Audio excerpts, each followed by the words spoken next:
Tales from the Tavern was recorded in front of a live Twitch audience. I'm Commander Shepard, and Tales from the Tavern is my favorite stream on Twitch.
Hello everyone, we are back again this week with another episode of Tales from the Tavern. I hope you all are doing really, really well.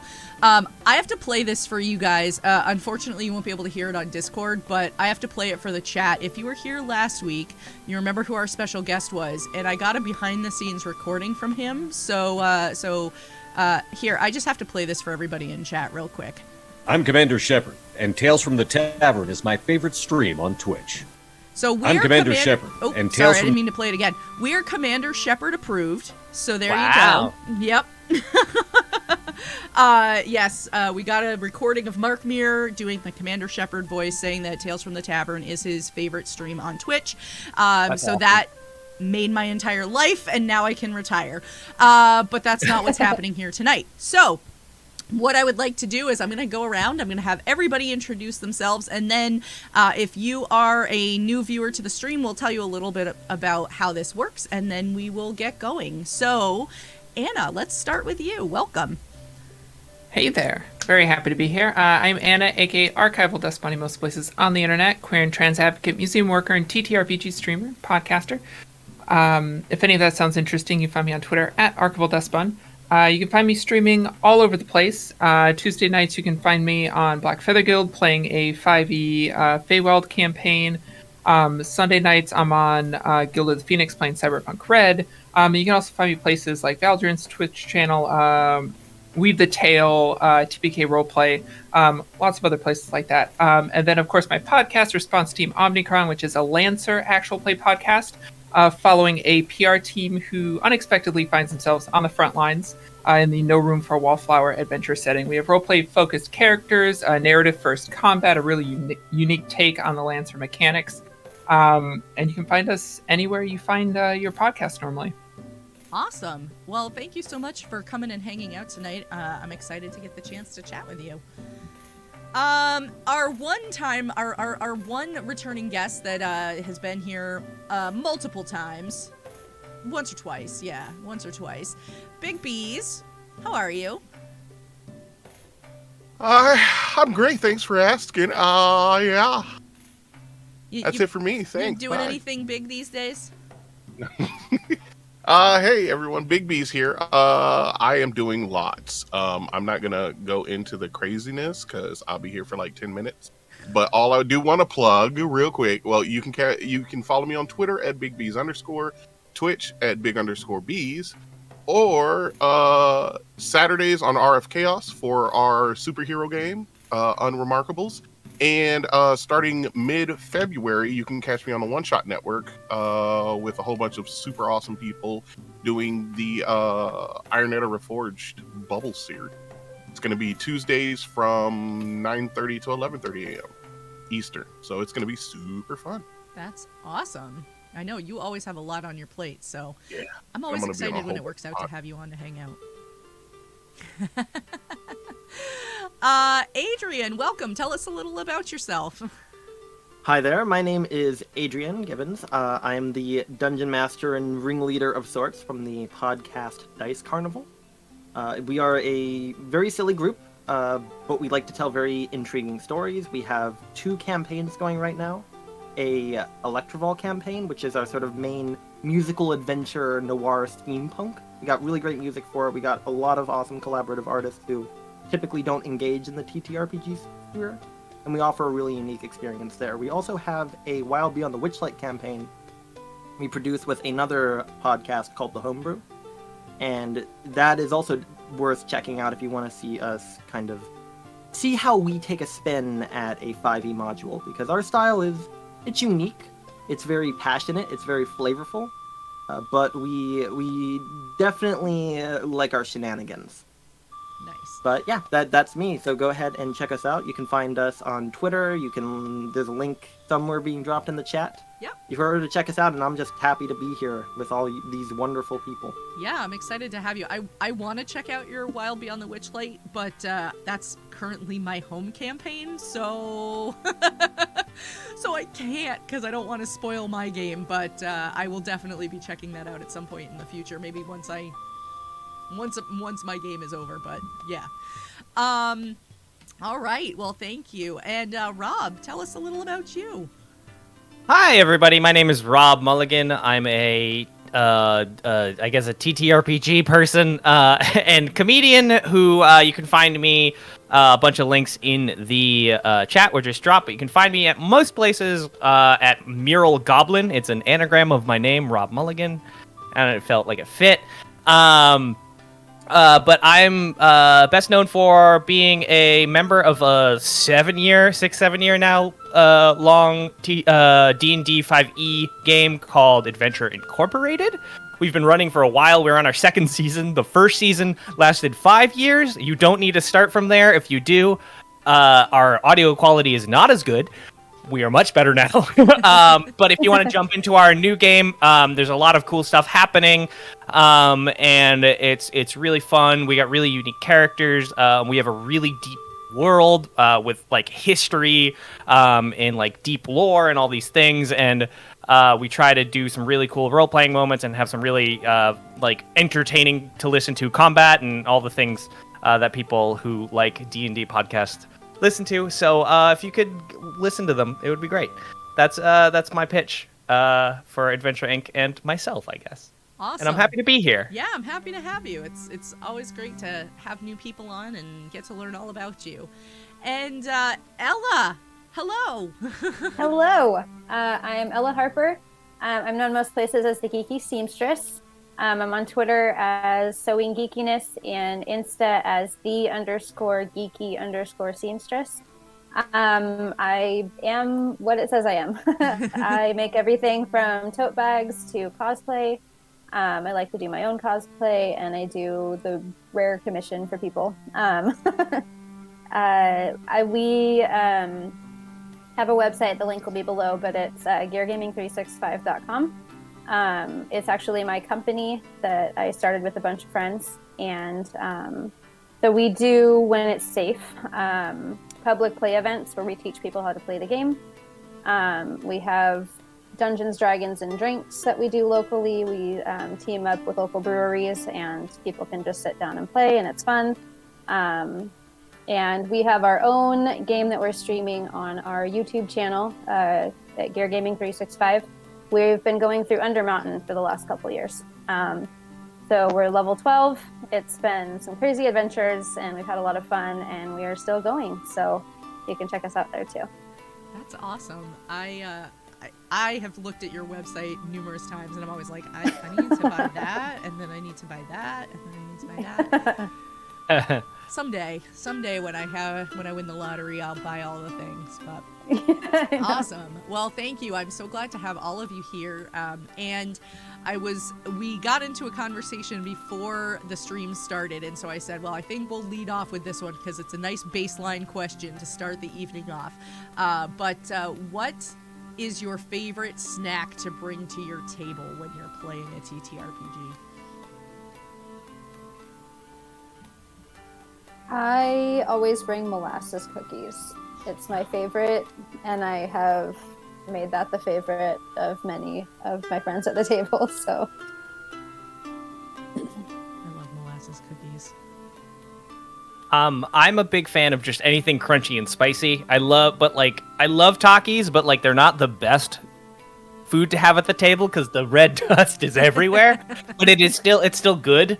But like I was telling the story before the stream that like one time I was like teaching a bunch of people how to play D&D, and like my friend Mike brought like a platter of like fruits and cheeses, and I was just like, what is happening? This is not. I've never had that happen before, and frankly, it was delightful. So honestly, I guess I just like fruit, but it's totally not true. I just want something spicy. We used to have an arrangement for like when I had in-person games for a while during COVID, when we could like get tested at our university each week, where I was the one who always DM'd, and I accepted payment in the form of takeout. So everyone would gather together and have a meal before the game started, and I'd just be sitting there with my notes, and I'd just put in an order of like, oh, you're ordering from here, nom. But I will say, I do have fond memories of chocolate-coated pretzels, because one time, someone brought chocolate-coated pretzels, I threw it across the room towards someone who dared me to toss it in their mouth, landed right in there. Credit that success.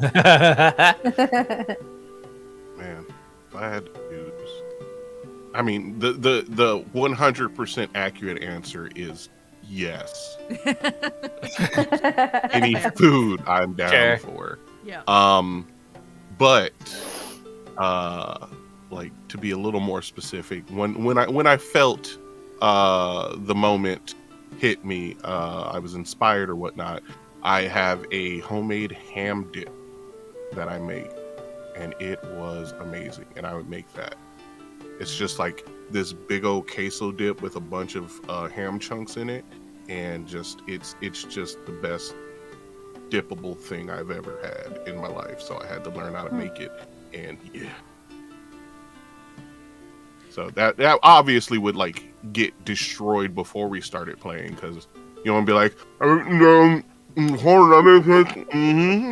so yeah, no. There's definitely pre-game snacks and during game snacks. Yes. There's definitely okay, two categories. If it's something that I would eat during the game, it would have to be Sour Patch Kids, 100%. That's a Sour good choice. Patch. That is a solid choice. It's a good choice, except they cut your mouth up. Yeah.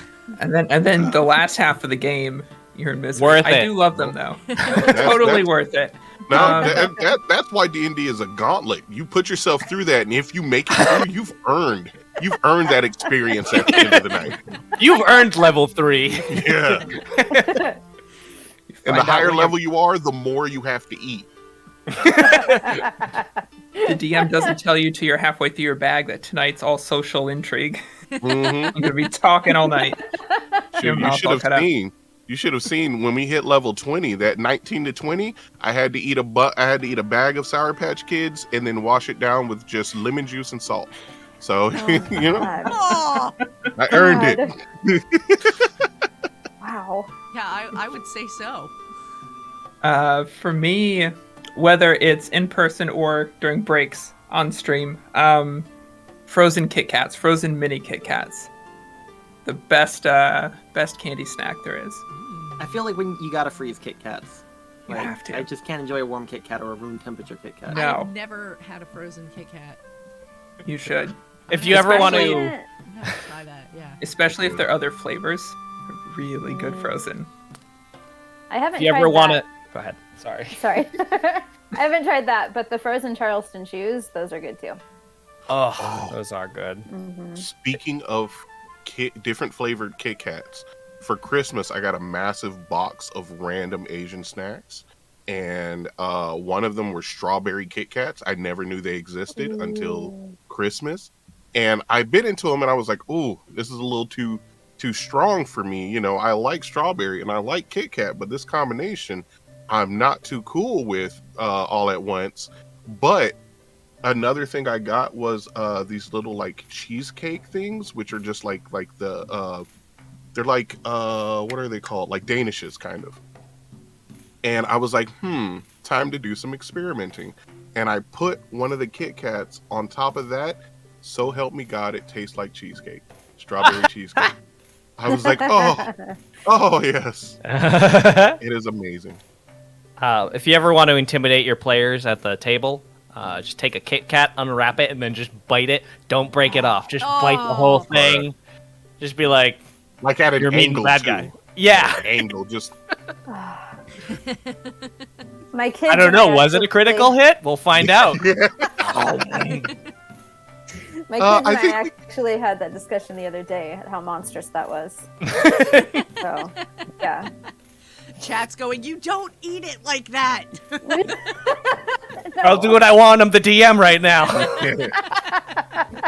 You want me to fudge rolls in your favor? Then look nice right now. Okay. Oh my gosh. Establish dominance. That's how you do it. Just don't break eye contact. Don't blink the entire time. Like you have to finish off 3 Kit Kats straight like that, and that's it. You've established dominance over the whole table. Lord. You have Kit Kat bars that are only 3s? No, I meant 3 bags. Ah, okay. That Like makes the a lot whole more sense. 20 minutes of it. Yeah, no. Thanks for the clarification. You bite one end, you turn it around and bite the other end at an angle.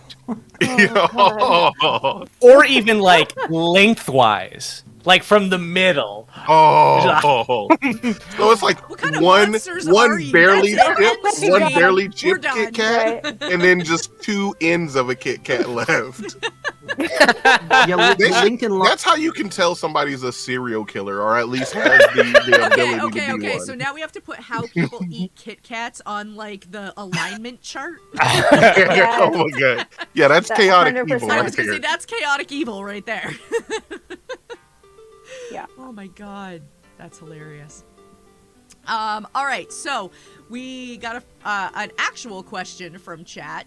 This one comes in from the Ink Den, and the question is, what is your position on DMs fudging dice rolls for narrative reasons? For instance, if the players try and insight someone who turns out to be the BBEG, you don't want to TPK the party, but you want to let them try. Is it wrong to fudge the deception roll?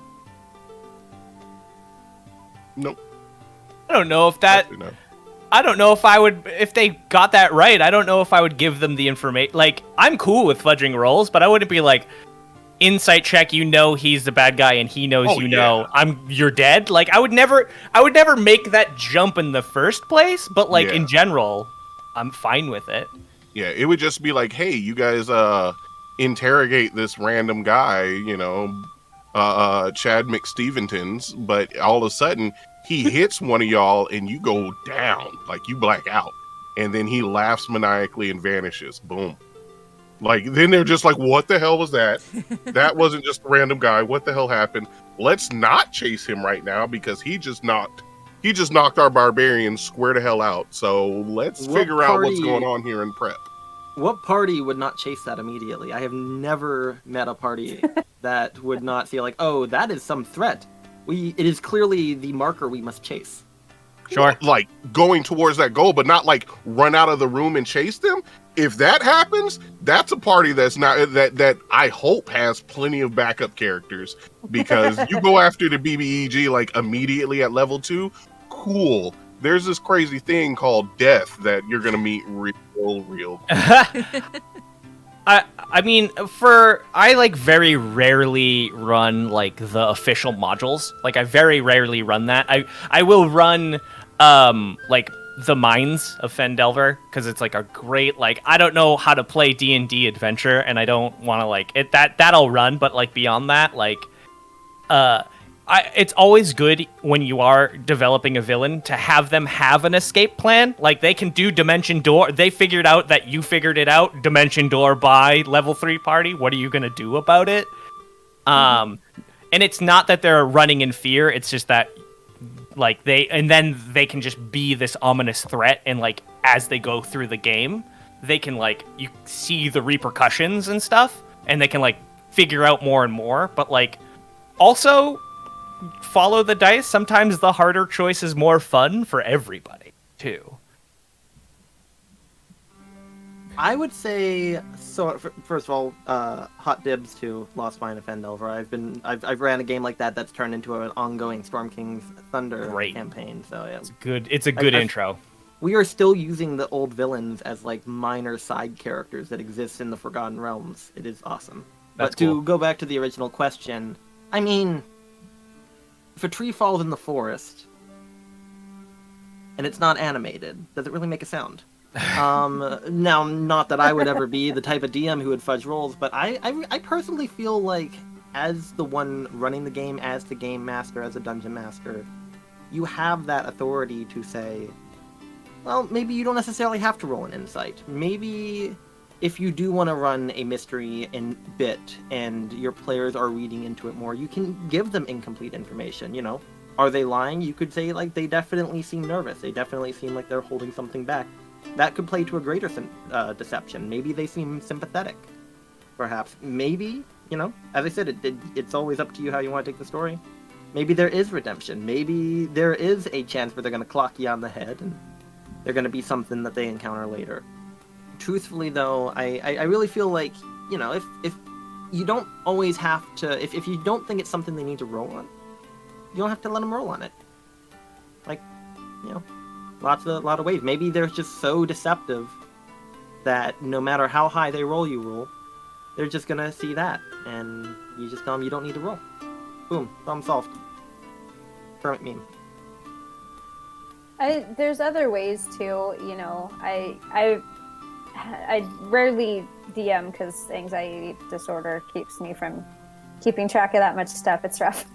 I give big props to DMs, but you know, I've been in a party where we've pushed too far on what turned out to be the BBEG, and we end up imprisoned and have to figure out how to break out. Or, you know, so it might be a mild side thing that, okay, you asked the wrong questions. Now let's see how you figure this out. It's a puzzle. Break out of prison, you know, or talk your way out of it. Or so, you know, and honestly, that turns into some really fun role play and problem solving and trying crazy things. So, you know, there's other ways to make it interesting that way, you know, and then they know it's the BBEG, but you still found a way around it. So.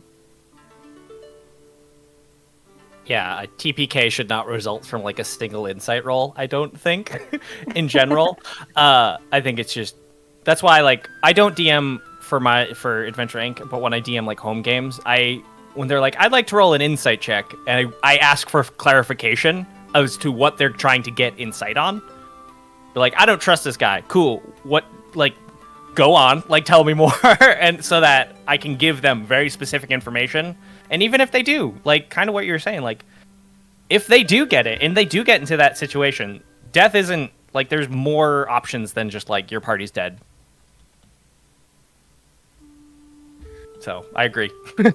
Yeah, and like it's been mentioned, insight, it's not magical. You're not reading anybody's mind or anything like that. There's only so much information you can get from it, and I mean, information that the campaign depends on, you know, should never be locked behind a single roll, anyways. I was just so if they fail the it, same thing. yeah. So if they fail it, it's not a huge deal. But the question overall of fudging dice, I always think narrative is the most important. If there's some place where you need to fudge to keep that narrative moving or to make it more exciting for the characters, for the players, then there's nothing wrong with that. I mean, as a DM, you have the authority to do that. Agreed. Now, if it's the situation where the goblin is holding a box over a pit of spikes and says, "You shoot me, all the puppies in the box fall in the volcano," I totally agree. As DM, you can roll an insight check to see if the goblin's lying about there being puppies in the box. Sure. I don't know why I picked that scenario, but I did. It's a really nightmare scenario. It's a very specific scenario, too. Yeah. Also, what the heck's going on with that goblin? Like, what is his end game? How is he the big bad evil guy? Like, that's what I... Okay, but true story, that would be really awesome. If that's what it was. They could be magical puppies. They could be. Well, And that's Like, your whole quest is to save these puppies. They could actually look like puppies, but then they turn out to be luck dragons. Yeah. Yep, the more we canonize this, the more you're justifying the crap that spills out of my mouth. Yeah. Well, that's the whole reason we're here tonight.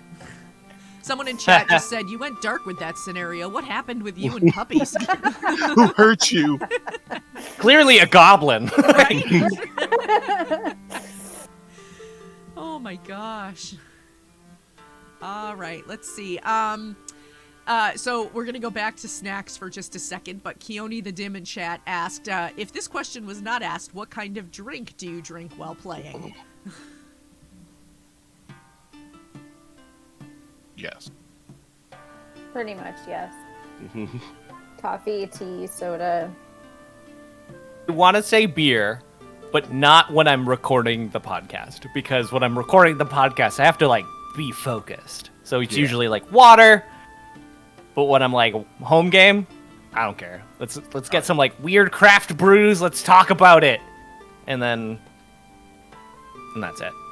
I agree. I definitely won't drink while doing a professional game, but like if it's just all of us sitting at home shooting stuff and just playing around, then a beer or two. If I can get that one out of all the 1% of wine that I'll actually drink, maybe that. But other than that, tea or water. I can never drink while I DM because my brain just does not have the faculties to push through that barrier, and I let my party get away with too much crap. So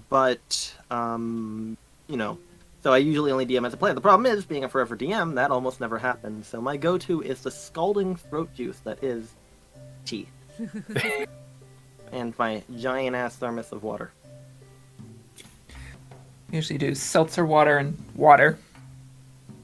Various flavors, whatever the store happens to have in stock, because it's always sold out.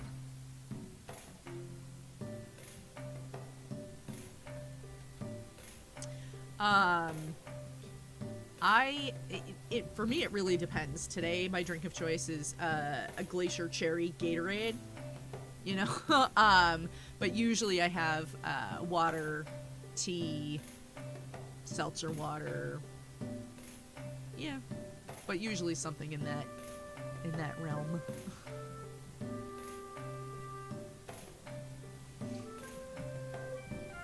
All right, let's see. Okay. Shan Wolf says, question for the class. Favorite game other than D&D? Like, favorite TTRPG other than D&D? I mean, I'm going to go with that because if we open it up to game, we could be here for a year. Yeah, so. I was like, how do you answer how much time you got? Right? That is the only one I've played so far, but I am exploring other options as far as good ones to jump in and learn. So I'll say my two are, of course, Aether and Steamworks. Every time I come on here, I'll say that. Yep.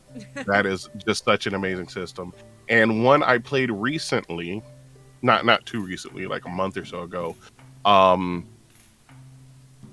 know we're not supposed to go crazy with the profanity, but this is the title of the game. All right. I'll let it slide.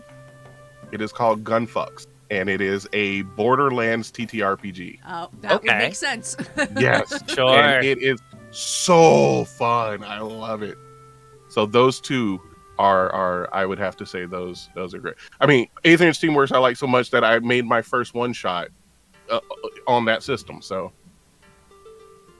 I am also a big fan of Aether and Steamworks, and am going to be teaming up with one of my channel moderators, Wolf's Blood, who is going to be GMing a podcast of that. So, sweet. I'm always partial to anything that is like powered by the Apocalypse system. Like always, it's just a very good narrative system. I did a stream for a while that was like the basically their version of D&D, Dungeon World. That's what it is. But like that system, I just think is great because it just like it makes it's very good for making combat feel cinematic, which I feel like a lot of games sometimes can get too chunky or not be chunky enough, or crunchy rather, crunchy enough, and it's like the perfect blend for me. I will also say, teenage Rob has a fond memory of playing Werewolf the Apocalypse. I don't know if it was a good game, but I had so much fun with it that I don't know. I have a fond memory of it. I would say I usually kind of come back to my own modified version of 5e, borrowing from other sort of source books, from other systems and stuff like that. I'd say the one that I lean on the most, though, that I really enjoy running is the Tales from the Loop / Things from the Flood system, Simon Stollenhag, which is... I like it because I can pull out the book. I can be running a D&D game where I decide, hey, I want to put an intrigue, I want to make things feel cinematic. When I want to describe stuff for my own content, I always feel like I'm leaning back on that one and the sort of plot structures that it gives, because that's a very scene-based and very intrigue-based system. I really enjoy it. And it has little bits of sci-fi, and I don't know. I just like the overall aesthetic of that one. So I haven't had a chance to make too much content with it directly. It's always such a hard question for me because my favorite depends on what I'm trying to do in the game. Mm-hmm.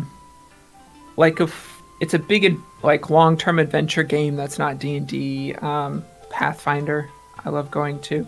Sure. If it's a mission-based or heist-based game, Forged in the Dark systems are always best. I love Blades in the Dark. If I want something super crunchy, I love Lancer for all that customization and all the things you can do tactically. Horror, Quietus. So it really depends on what kind of game I'm trying to achieve, because they're all really good at something and usually just that one thing. D&D has a problem sometimes of trying to be good at everything, and I think that's why a lot of people walk away from it not always feeling the best. I don't know that I have a single favorite game. It just depends on what kind of story I'm trying to tell. Makes sense. I, like Beaz said, Aether and Steamworks is a really fun system.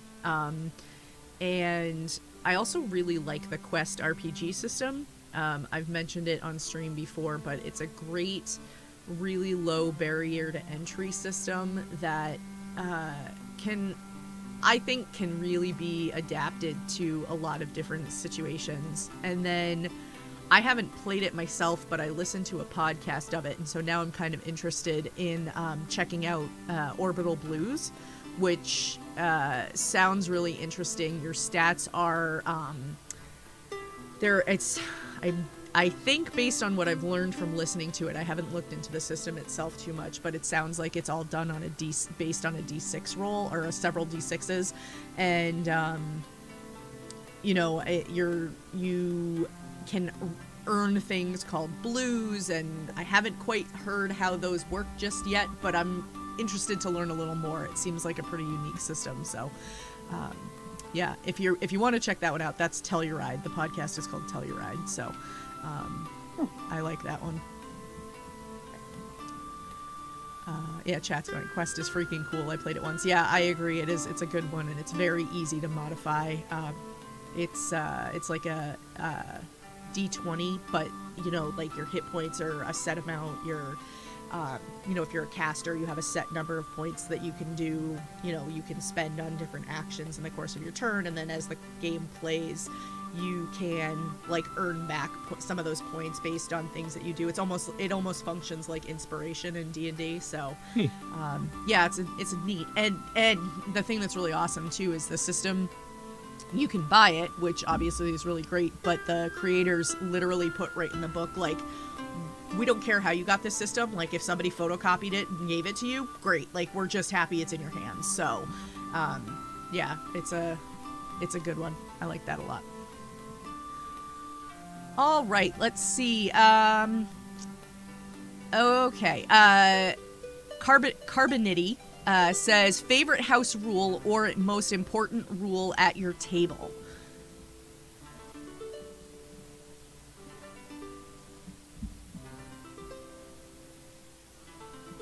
I gotta jump in there with the crazy crit rules or massive crit rules, whatever you want to call it, where instead, because I've experienced it as a player, game balancing be damned.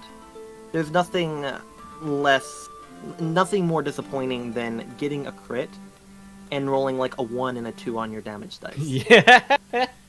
So I like that, being able to, like, the idea here is you roll the dice, but you maximize them first. So it's like you're guaranteed to deal more damage than you usually would. And I don't know, whenever I bring that up to someone, they just get very hyped during my games, and I like health. the hype. Same thing with health. Nothing just crushes your soul. Then you're like, I leveled up 1 HP. Yeah. My forever curse. We used to have in my home game when I was like a teenager, we used to do to like mitigate that.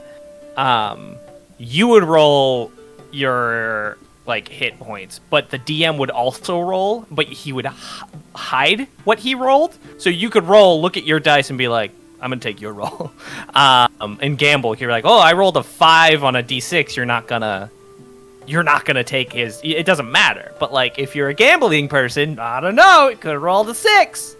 But like, yeah, I think the best rule is helping critical hits feel cooler than rolling. We had a player who was notorious for like getting critical hits and then just rolling minimum damage. Like they roll them all the time, and so we instituted the rule that like a critical hit is maximum damage plus an extra dice roll, and that works really well. For the campaign that we're running, the DM instituted that our stats would be the standard array +1, so we added 1 to all of those numbers. It wasn't too unbalanced, but it made us a little less squishy starting out at level 1, which made it more fun for the DM throwing things at us. So, and it's just kind of made us just a little bit more powerful, but in the long term, it's made the game more fun because, I mean, really, we're a little tougher, but not in an unbalanced way. So that's just made it a little less nerve-wracking for us, I guess. I'm extremely evil, so my favorite rule. It's not a rule I came up with. I actually played with a group not too long ago, and I was reading over the DM's rules, and I saw it, and at first I was like, why in hell? But then I thought about it, and I was like, holy crap, that adds a whole new level to the game. When you go down, when you hit 0 hit points, you don't roll death save. The DM does, and you don't know. Like, they just roll. That's terrifying. Yes. So it's not like, okay, what, you got 2 death saves? All right, we'll come back to you, I guess, soon. Maybe one more round. No, if they go down, you don't know if the DM was like, all right, oh, that's a 20. Oh, that's up. Bye. No, you don't know. You got to get there as soon as possible because you wait too many turns and you're like, all right, well, I cast heal wounds on. No, you don't. Oh no. No, you don't. Oh. That's gross. Yeah, so I thought it was crazy, but like it just adds that suspense, that I like that a lot, actually. Craziness to the oh. Sorry, I use a similar rule that I was going to talk about. I don't roll it for them, but since we're playing online, I have them whisper it to me, and they're not allowed to indicate to everyone else how it went. So they have to keep themselves muted when they whisper it, so that there's no cursing to give away, how bad they rolled. And it raises the stakes a lot.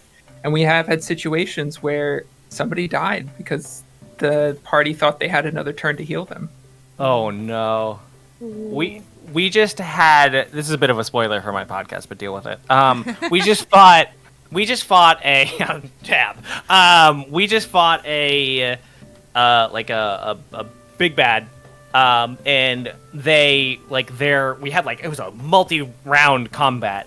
Like it was like a multi-phase combat, and like in the first phase they took away our sight, so it was like a really hard to dispel darkness, or the second phase was darkness, but it wasn't like normally dispelled. The first one was silence, and we have a heavy caster party. But the third one was he took away our touch, and what that meant is we did not know how many hit points we lost anytime we took damage. We only knew how much if a healer healed us, we also knew if we went down, we knew we went down. But we did not know how many hit points we had at any given time. And it was throwing, like, weird stuff at us all the time, so we were just like, I hope we're not dead yet. We had good ideas that, like, we definitely have 10 more hit points because we healed them, but were we at 11 before? I don't know. It was one of the tensest fights, so... Stuff like that's great, but it's also the worst. You were robbed of your heals. Your feels. Yes. No feels. I was going to say something, but I forgot it now, so, just ignore me. It'll come back to you as soon as the stream ends. Exactly. Every See time. you after break. Every time.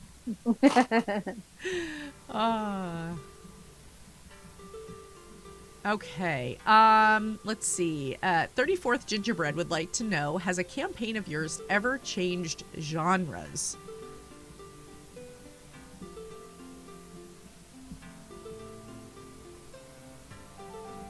Kind of. We did live shows before, and our live shows we don't want them to be canon because it's like it comes out at a different time. We don't really know what episode's live and blah blah blah. So we do alternate reality like adventures, and it's always different genres. So we had like a steampunk one. We had like a kind of vaguely Firefly one, but it was flying boats, obviously. But not like we've definitely gone from like heavy combat to suddenly lots of political intrigue, but never like a full genre shift officially. The first ever game I DM'd for, it was literally a situation of the dude who was running the campaign just wasn't as interested in running it all the time, and I was interested in learning. And I decided that I wanted to create a setting called Gloomhandle that was a whole sort of western sort of fantasy setting, and about like a rural town, and money was really scarce, and about all these heroes who gathered together. And as it kind of just went on, I, for whatever reason, decided, hey, I like DMing with weird sci-fi stuff that's out of context. So it just became this whole frickin' thing with, like, ancient time giants and, multi-planar travel. And at one point, I literally just started borrowing from, like, Star Trek, and they were trying to close a rift, wound up in a mirror universe. I let everyone who didn't go through the rift choose how they were different, and they decided they all had sombreros. And it became like this whole freaking evil mirror universe thing, and it was probably much the best sort of campaign. We actually finished it last December after so many years of playing and COVID. But it was, I love sort of shooting in a new genre into it. It inspires so much of what I do now.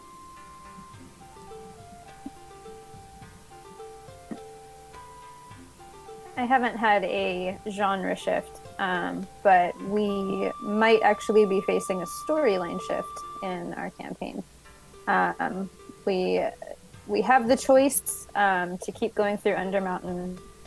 My character actually died this last session. Oh no! Yeah, it was rough. We need to get some F's in chat. So we're in a position where they could potentially get me brought back, or we could go on a side mission to Myth Draenor. Our DM has a whole kind of side thing. I have a sentient sword whose sentience is from there and wants to return. So it's a side thing we could do. Or I could just roll in one of my new characters. So it could be a shift. That would be kind of fun and interesting. But we'll see what we decide.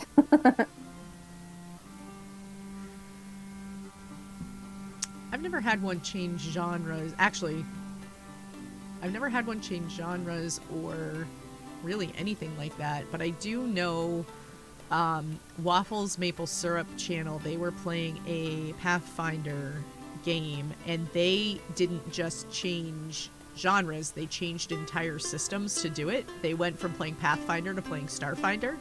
So it was really interesting. I'm not super familiar with how the storyline worked, but it all like played into, you know, the storyline and everything. I thought it was a really cool way to tie together their two different stories, but like have them be notably different from each other as well.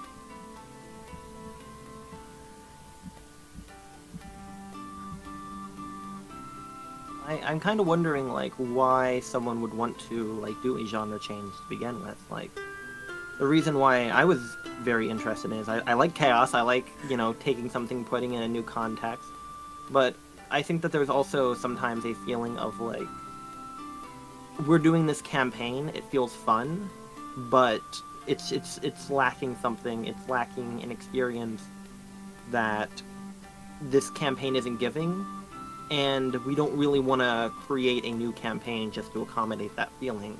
We want to work with what we already got and introduce new stuff. So I'm kind of interested a little bit how that comes along. I could see it happening from, like, you are all seeking out some, like, mystery, and then the mystery is solved, and that solved mystery brings you to a either greater understanding of the universe, i.e. spaces exists and you go to space, or, you know, you solve a mystery and you go to an alternate timeline or something. Like, it would definitely be a good, you know, we've built up to this thing, the reveal is things are not what they've seemed this whole time, in a very drastic way to, like, pay that off. Yeah. Because the longer that mystery isn't solved, the more big it's got to be, and what's bigger than a genre shift. I think one thing, it wasn't so much a genre shift, but I actually played a game. It was, our normal campaign was in Pathfinder 1st edition, and then for a Halloween one-shot, we switched to 5e. Half the cast played a one-shot with cast from another podcast, and so the idea was that it picked up where we had left off in our normal campaign, which happened to be that we were all asleep. And when we woke up in the one shot, it had switched to 5e, and the whole thing was like, you know, we really like built into the fact that, like, hey, this skill doesn't work the way I'm used to it working. And so it was kind of a neat way to run a dream sequence in a way, because that's how dreams are. Like, something doesn't work the way you expect it to or whatever, and so that was kind of a really fun. So it wasn't so much a genre shift, but it was a neat way to shift systems and have it still play into the storyline. So that was fun. I will vow That sounds here. cool. Yeah. That sounds wonderful. I will vow here, live right now, I will find a way to run Curse of Strahd like Rocky Horror Picture Show. Okay, so we need to clip that. Right? Tatiana will be a drag king. Oh my god. So where do I put my I'll have to play application in? Strahd as friend. Yeah, how do I get... Can I play a bard? It's an all bard party, how about? Yeah. Oh my god. and of course, Castle Ravenloft has to shoot into space. Yes. During the final sequence. Yes. Duh. For sure. Amazing. Oh, that would be awesome. I really like that plan. Oh, somebody in chat just said, oops, all bards. Yes, exactly. I did play an all cleric one shot last summer as part of a fundraiser stream. There was 5 of us, and we were all different clerics of varying domains, and we called ourselves the Amen. Yeah. I like it. That was a thing that Yeah. happened. It was really funny. We actually got somebody to do up like a intro song for it that was very loosely based on the A-Team and everything. So It was fantastic. That sounds great. I mean, if we're going on, talking about past Oops games, I did a really fun one. It was Oops All Agathas.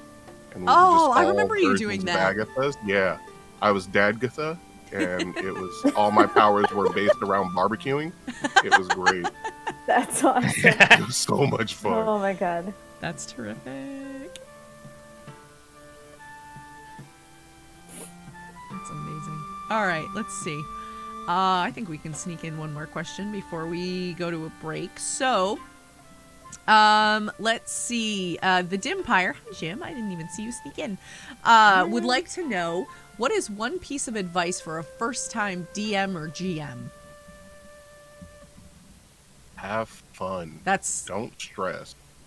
what I was going to say. Yeah, like no matter what you plan, I guarantee you 99.8% of the time, the players are going to completely screw those plans up. They're going to find Every some single way time. to just throw everything straight to hell. So don't stress. Just the whole thing, the whole reason, like it says in the I think in the DM's guide, a whole point of this is just to have fun. To hell with the rules. The rules are there as a guideline. Just an idea of, hey, you should go in this general direction. But like what happens, you don't have to read it front to back to know what's going on. Just have a general idea and just have fun. Yeah, you're supposed to have fun too. It's not just Yeah. about the players having fun. Mhm. So it's a game for everybody. So, make sure that you're enjoying it as well.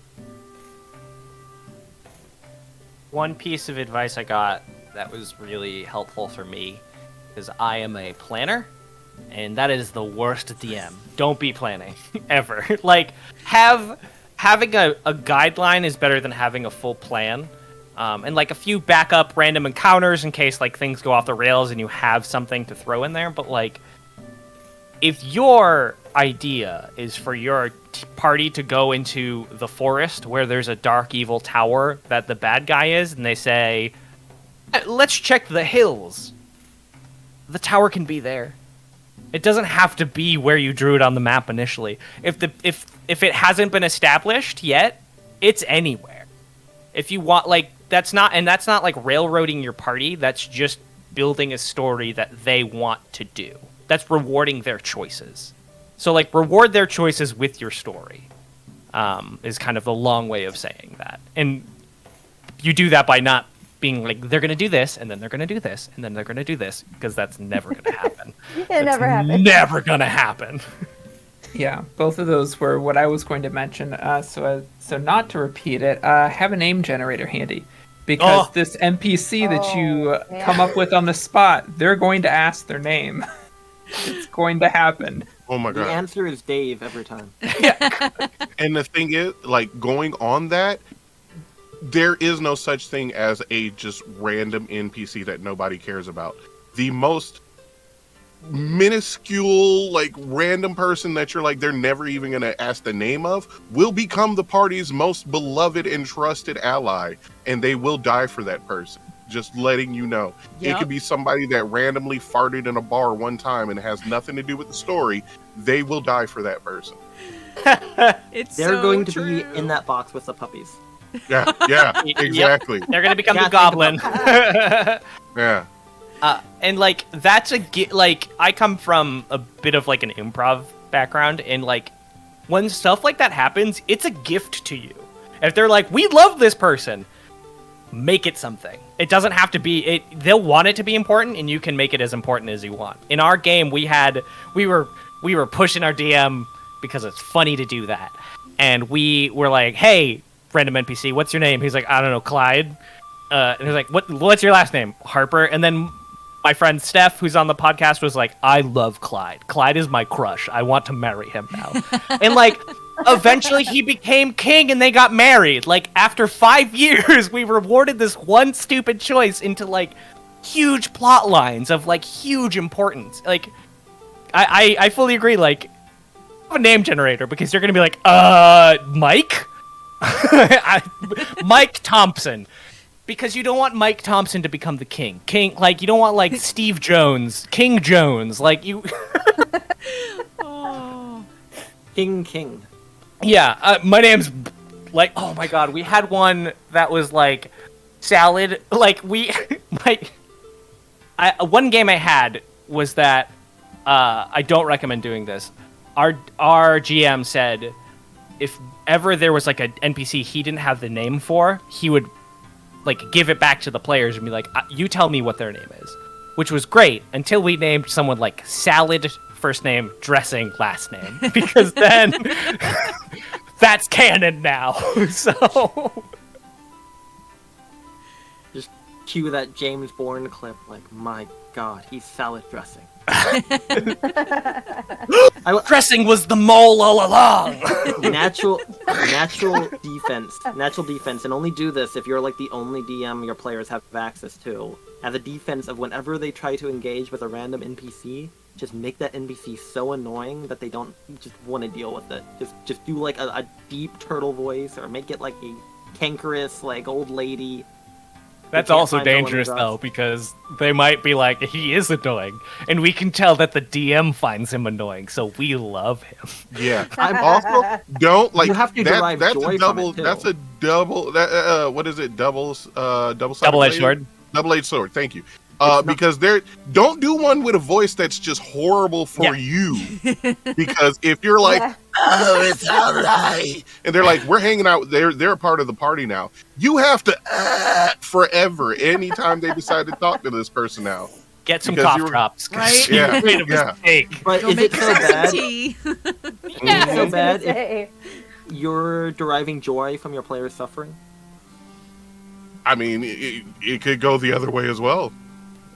They could just be like, no, we really don't care about this person, but for some reason, we want them to hang around us all the time. And you're like, no. I will. Actually, honestly, given that scenario, that sounds like a dream party dynamic of just a group where we're just pulling bull crap. Well, be careful to swear on each other all the time. Oh yeah. And it's just like none of us are we're just vibe checking each other all the time. Like that just sounds fantastic. I'm sorry. Oh, that reminds me. Actually, the house rule question from earlier. It just reminded me actually of my favorite house rule, which is you can never roll against your own party members. So like if you want to steal something from somebody, they have to let you or they don't, because then it just prevents like. It allows for the vibe check party, right? Like, it allows for you, like, we're all hanging out and we're all good friends, but, like, if you're trying to steal from me, I know. And then, yeah. Some things you should be able to roll against. Like, if you're BSing to the party, be like, okay, well, you're lying, it's like, hey, didn't you just try and drink from that place that obviously just sells nothing but rotten stuff? And you're like, no. And then you have to like do a what is it? Oh my god, I haven't played like D&D 5e in forever. Insight? No. They would roll an insight. You have to roll a deception. Thank you, deception. And then it's like something simple like that. Like if you're just BSing about something dumb, then sometimes rolls like that are good. You can have them roll off against one another, or if they're doing like like arm wrestling or something simple. But if it's something like combat related, or they're like trying to sneak up and stab somebody in their sleep kind of thing, no, because then that's a whole bag of can of worms that you need to talk to the party about anyway. But like I don't think it should just all rolls be canceled for the party, but definitely nothing major like you said, the stealing from someone thing. Yeah. And like I'd also say like if you are lying to your party members, I would still not have you roll, because like if they're suspicious of you, like it's when you roll an insight check and you fail the insight check, you don't stop being suspicious. You are still suspicious. You just don't have new information. And so in like that situation for me in like our game, and also like in a game I would run, if you're being suspicious, there's no role you can make to stop being suspicious. You just gotta lie better. Like that's it. I feel like that's like it's all in like how you handle the the result of that roll. So like Sure. instead of somebody just saying, "Hey, you roll insight." Okay, you rolled a 2. You don't suspect them anymore. No, you don't do that. It's more of the lines of, yeah, they seem kind of suspicious. I mean, you don't know exactly what it is. Something, you can't get rid of that feeling. You don't have any concrete evidence, but something's still just biting in the back of your mind. Like you just can't let it go, because it's going back to what you said, like you can't just invalidate somebody's feelings. You can't be like, oh no, you don't feel that way anymore. No, they felt a reason to be suspicious of this person. They can still be suspicious, but like you said, they just don't have any new info on it. And they should be. I mean, they should be okay with that. My favorite response when one party member asks, "Hey, do I believe this other party member?" I say, "I don't know. Do you believe them?" Yeah. Good way to do it. Yeah. I had a character death we were kind of trying out the new Ravenloft supplement, so it wasn't anything like an actual game or whatnot, but my character died at the hands of a Dampier, and so I turned into one. And so it was my party figuring out after that, like, oh, hey, you're a vampire. So there were rolls to, like, suddenly I didn't need to sleep. And suddenly and so they had to kind of roll to see if they could figure out, like, what happened in that moment. So that was kind of fun, when your character changes and you have to figure those things out. I feel like that's the type of conversation that you would have in a session 0. Like, Absolutely. Are we going to do this or not kind of thing. Oh, going back to the new DM information question, have a session 0. Yeah. Yeah. Every single time. That is Stop. non-negotiable.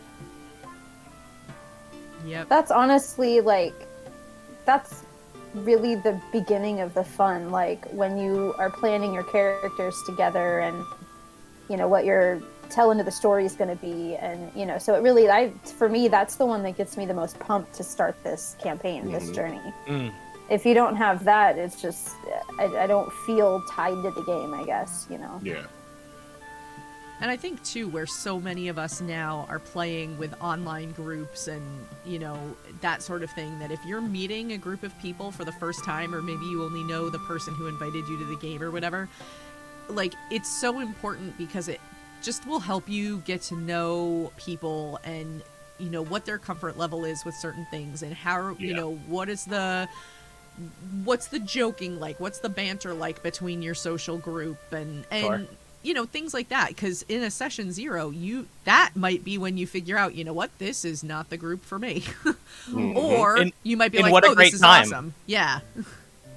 Because, like, God forbid you're like, hey, yeah, I'm very excited. A bunch of people I don't know. I just moved here, and and then you meet these people, and you're like, I hate everyone. Yeah. Like, that's then you feel this weird obligation, and, like, if that was the case, if I was running a game like that, and it just, like, immediately, it's, like, kind of like a culture fit at a job, which is, it's better to have different perspectives and stuff, but you still got to be somewhat compatible, friendship-wise. Yeah. Like, so, Session 0 is a real good one. I agree. Fully agree. Kind of on that note, when I've done games where you're meeting everybody, sometimes we'd run a one-shot before we actually jump into the campaign, and that really gave you another chance to see, like, can I play well with these people? Because maybe you get along when you're, planning your characters and doing the session 0, but when you actually get into the gameplay, you can learn a lot of things about some people that, okay, their play style is not for me, so that's just as important. Yeah. Sure. That's a good one. Yeah. Yeah, that's definitely true. Or it could be that you've played with a different group for so long that you're coming back to a group that you used to play with, and you're like, oh, this doesn't fit anymore, like, with how I want to play the game. Maybe you've learned new and different things, and, you have a different style of play. I personally have had that happen to me. Like, I've learned a lot in the last couple of years, and then I realized, like, oh, yeah, no, I don't want to play like that anymore. I like playing like this now. When I was first getting into playing, I didn't have anything to compare it against. Like, I had my local group, and That was it. That was all. That was the only people I had ever played with. So I didn't know anything different. But yeah, as you start playing with new and more people, you know, you learn different things about how you like to play and don't like to play. And, you know, it becomes more and more important to find a group of people that are going to fit how you want to play. Because it all comes back to that having fun thing. Fun. Yeah. Yeah. Playing with a lot of different people, though, over time, you do pick up things in each game that's kind of like, I really like that. I want to, you know, I'm going to look for that. And it's just, you know, the diversification of all these different things that different people do that make the game that much more fun and interesting. And it's awesome. I love it. Yeah. And it's also good for being like, hey, by the way, me as a player, here are my hard limits. Here's my boundaries. I don't like dealing with this theme. I'm not cool with player romance. Or, heck yeah, player romance. Like, those are things that, if they're never established and they come up and it's never talked about, you're like, everyone's just like, I don't know what to do. So it's just better to have this sort of, it's like you're establishing a social contract, which benefits everyone in the room, not just the DM. Definitely. Yes. Well, this is probably a great time for us to pause and take a break. So we are going to do that, and we will be back in just a few minutes. So if we haven't answered your question yet, we will absolutely get to it after the break, and we will see you in just a few minutes.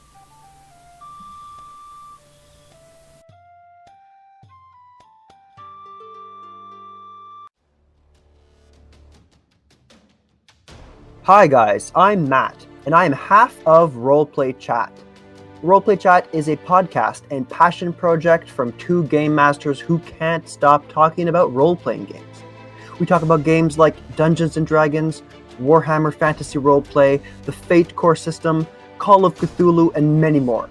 In Roleplay Chat, Chris and I take deep dives into tabletop RPG subjects.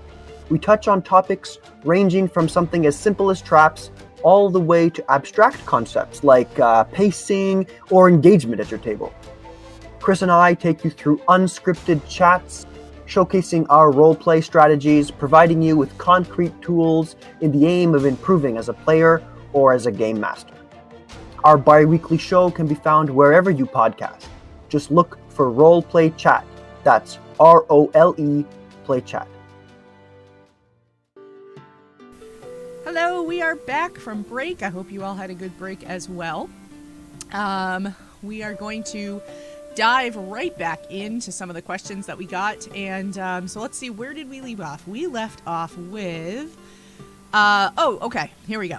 Brahm, the Nat 1 digital artist, would like to know, do you prefer that there are rules for everything like in Pathfinder or D&D 3.5, or do you prefer D&D 5e where rules are not set in stone and a lot depends on if the DM allows it or not? What are pros and cons to having too many rules set in stone? Well, how much time do you have? Oh man, that's a loaded one. I know. I think it's a lot more fun when you have the guidelines. Like, stuff's going to come up in game that just thematically is more fun this way. And that's against the rules, technically, but we're going to do it anyway because it's more fun.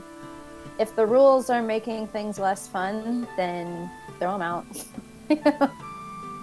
Really cool. Yeah. I definitely have things that I prefer have rules, and I definitely have things that I don't love when they have rules. Social interaction stuff I'm not always super into. I think I've made that kind of clear in the way I hope I have made that clear. I'd rather just like properly roleplay, and I understand that like sometimes that can be tricky, especially for lots of people and lots like I'm trying to play a smart character and I'm an idiot. That can be tough. But I generally like when the things that are established is just I grew up with like I started on 3.0, which had the most rules, but it wasn't that they had a lot of rules, it just had the rules had a lot of words that could have been simpler. Yeah. And there was a lot of like, oh my god, 3.0 3.5 bull rush rules were like a page for no reason. and then we went back into second edition, and I learned Thaco, and that was stupid. But like, I genuinely like when there are rules that are there to like remove the bias of the DM, because the DM allowing it can also sometimes feel, or even worse, not allowing it can feel bad. But like, if it's a cool thing, like I'll break the rules. I don't care. But that's my long-winded answer. Yeah, I like some rules, but I mean, I also play Cyberpunk Red, which I don't know if you've ever looked at a Cyberpunk Red character sheet, but there are like 40 skills listed. And it's too much, quite honestly. It's way too granular, and it bogs it down a lot, makes things way too specific. 5e has an issue where it has a lot of very, very specific rulings and errata for things like combat, but then every other part of the game, there's almost nothing. And it tries to be two things at once. That's my issue, I think, with 5e rules. I don't know. Like it was mentioned, rule of cool, if it makes sense, if the players are having fun. Rules are important. They give a structure to make sure everyone's on the same page, but they shouldn't be. Lancer, for example, has a quick reference thing for combat, and it's 4 pages of solid text.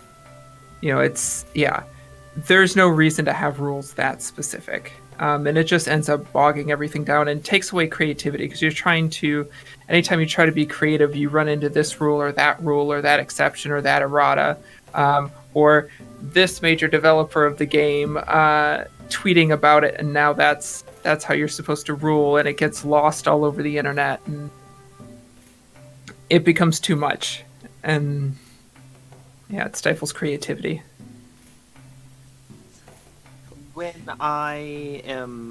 Whenever like a book comes out, or it's like a book I'm looking back on because I'm frankly new to this sphere of things, I tend to really enjoy the ones that frankly have a whole lot of gaps in it, like Storm King Thunder as an example, because I see that as an opportunity to fill it up with a whole bunch of like my own stuff, like why exactly are we doing this? What other agents are there? What's actually driving you forward? But that's pretty much because I'm a glutton for punishment, and that's just generally how I roll. I am actually somewhat critical of when they don't offer a lot of guidance of how things go, or sometimes it feels like it's not made very clear why this character exists here to even begin with, or how they're intended to be. Because I worry for other players who I'm always trying to like convince to try their hand at DMing, because I genuinely think they'd be good at it. It can make that a little bit of a stretch for them. But at the same time, too, I think that there is also a big concern for having too many rulings. I get shudders every time I look at a Pathfinder grapple sheet. Oh my god. Yep.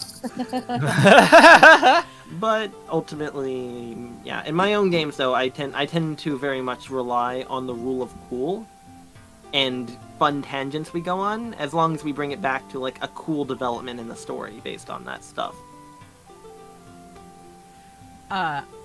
Incidentally, going back to the Pathfinder grapple rules, I played in 2 Pathfinder first edition streams for a couple of years, and we jokingly made a flowchart for the grapple rules, and it was like, if this, then this, and finally by the time we stopped playing, we were like, did they roll this? Yep, they grapple. 'Cause it was just like, nope, we're not going through that every time. There's this game design principle. I like sometimes, you know, we've all done it. We'll just like be up late, YouTube. All right, let's learn about game design. The one that has like, as someone who's like done a lot of Dungeons and Dragons and stuff, the one that's really stuck with me, like that I still think about, is like there was a video about something called like the mechanics are the message, and that like the way the game should play should feel like the story you're trying to tell. So like if you are trying to grapple an octopus, it should feel complicated.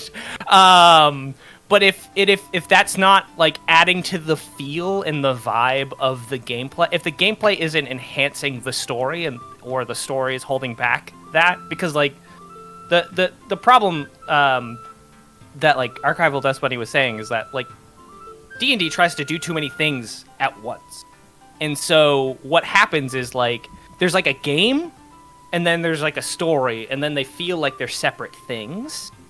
So when you can bring them together with like cool gameplay mechanics, like something like you're in a war and so like there's this other thing happening and you can like kind of incorporate a lot of things and you're trying to negotiate and blah blah blah. It feels much cooler than like, well, hold on, let's see what the rules say about this specific scenario. So like if it's not adding to the feel and the vibe and the like story you're trying to tell, it's probably chaff and should be thrown out. But if you are trying to run a Lancer game with a complicated mecha system where everything has a gun that shoots, I believe, like non-Euclidean lasers or something, like I read the rulebook and it's great. Yes. But it should feel complicated because it's meant to, right? That's my thought.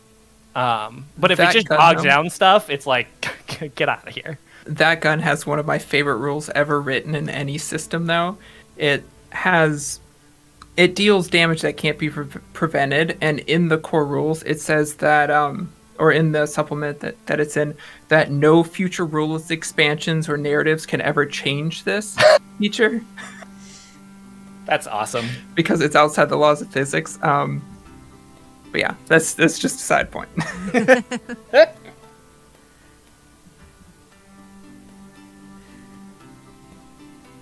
But yeah, that's my thought. Yeah. Sounds like someone just bought a whole bunch of those guns and is trying to hype up the value, let's be honest. I don't have an issue with rules. I mean, put as many rules as you want. You know, it can be an encyclopedia of rules. When it comes down to it, for the most part, I'm probably going to ignore them for the sake of gameplay. So, I mean, I may look at something briefly, and if it starts to get wordy, I'm like, okay, not reading that. I'm just going to make a snap decision. Boom.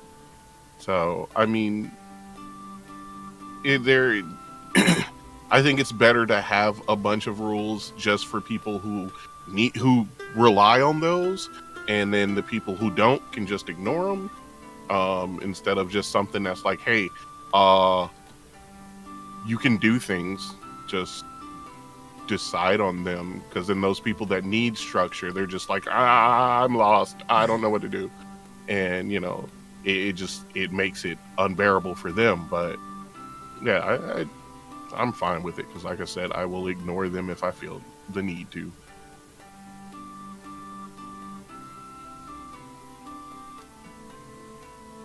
I like both, because I feel like both sort of have their place, and there are so many smaller systems out there that you can find something that will fit whatever you want to do.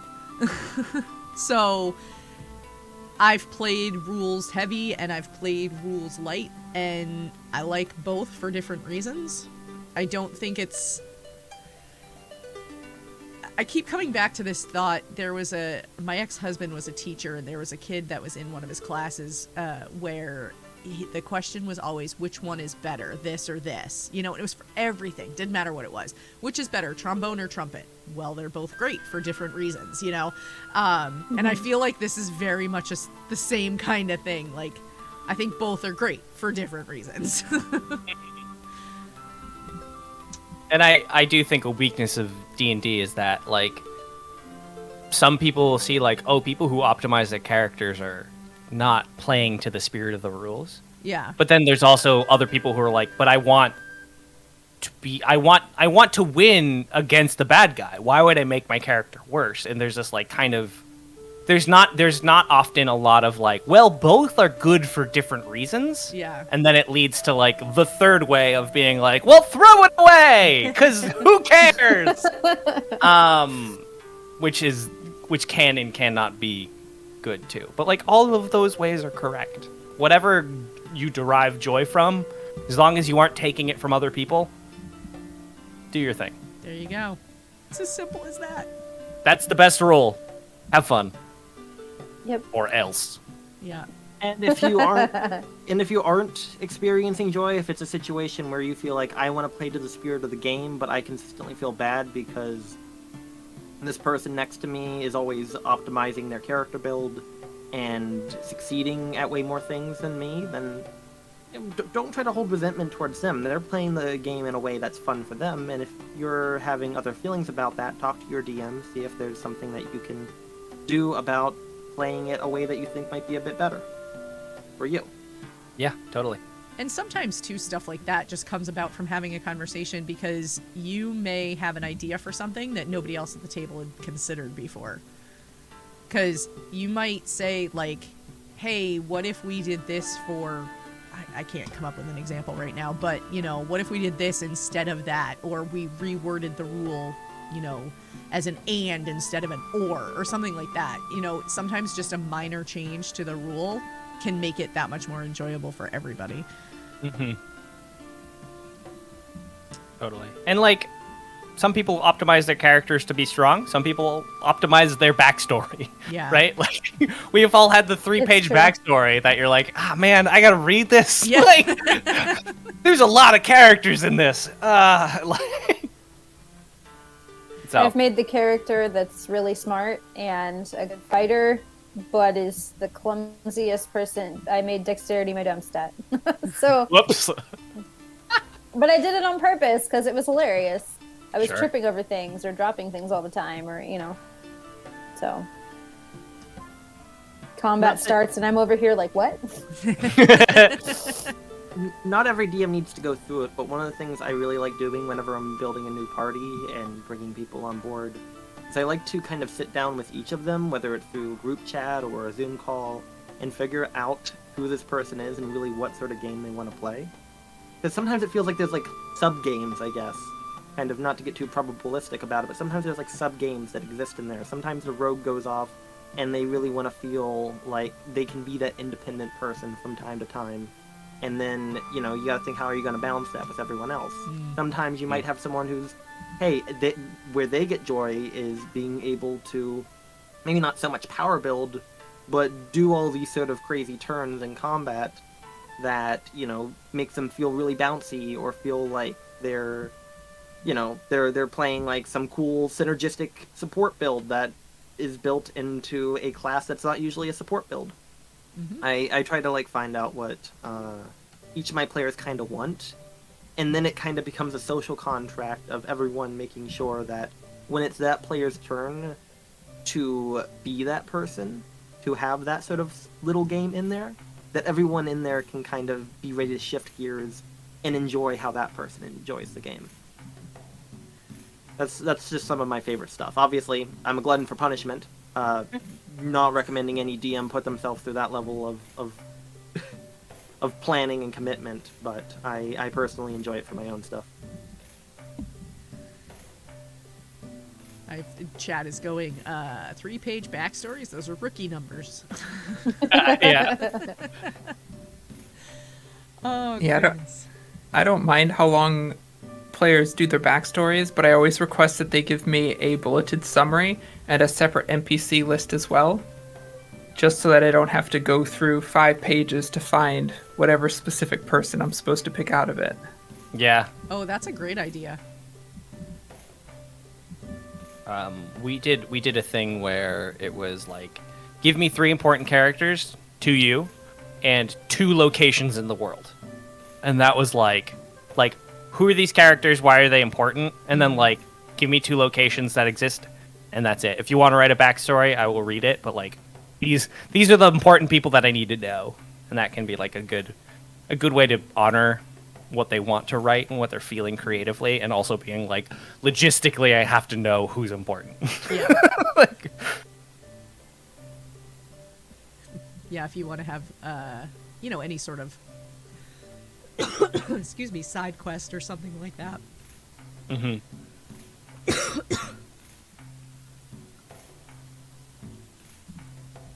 All right. Excuse me. Sorry. Cawthon, use the Ask My Question Next feature. If you have 1,000 channel points, we do have that available. And so you can bump your question up to the next one in the queue. So Cawthon has used that, and so we're going to jump to his question next, and then we'll come back to the ones that we are still trying to get to. Cawthon would like to know, what is your favorite character that you've ever made or played?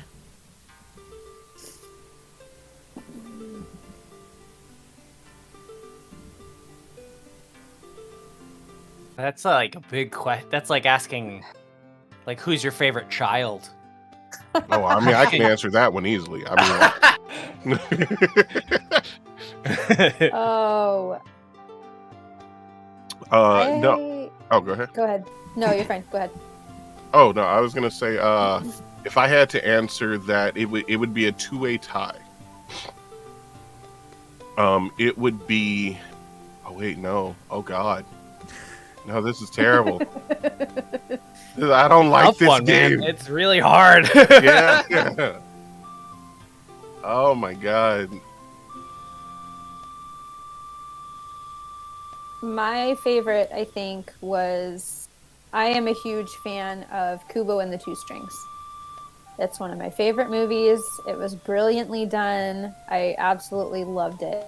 So I wrote up my interpretation of Kubo. It was the halfling bard, and did that and actually played it in just a home game, and that was incredibly fun. I had a lot of fun with that. Then again, I also have 4 characters written up. I wrote up one of each of the Ganassi, one for each element, and that's going to be the characters I use in some one-shots and things I'm going to do this year. So I'm really excited to try those out. Nice. For really. me, Oh, go ahead. no, you can go ahead. Okay. But you're next. Okay. I really like the character I'm playing right now in Adventure Inc.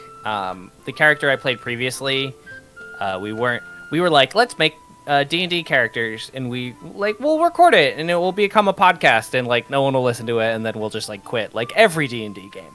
And then it went on for 5 years, and so that character I kind of developed on the fly, and had I known that we would have been successful, I would have developed differently. So with season 2, I was given that opportunity, and I really like Belroth Beacon, the Tiefling Ranger, who I think someone described it as he's a mix between Indiana Jones and Frasier, which is pretty great. He's a ranger interested in trying to discover like magical morphed beast. He's like a professor who did learn about that stuff, but he's like really stuffy. So I tried to be a ranger that broke a lot of ranger molds but still fit within the archetype.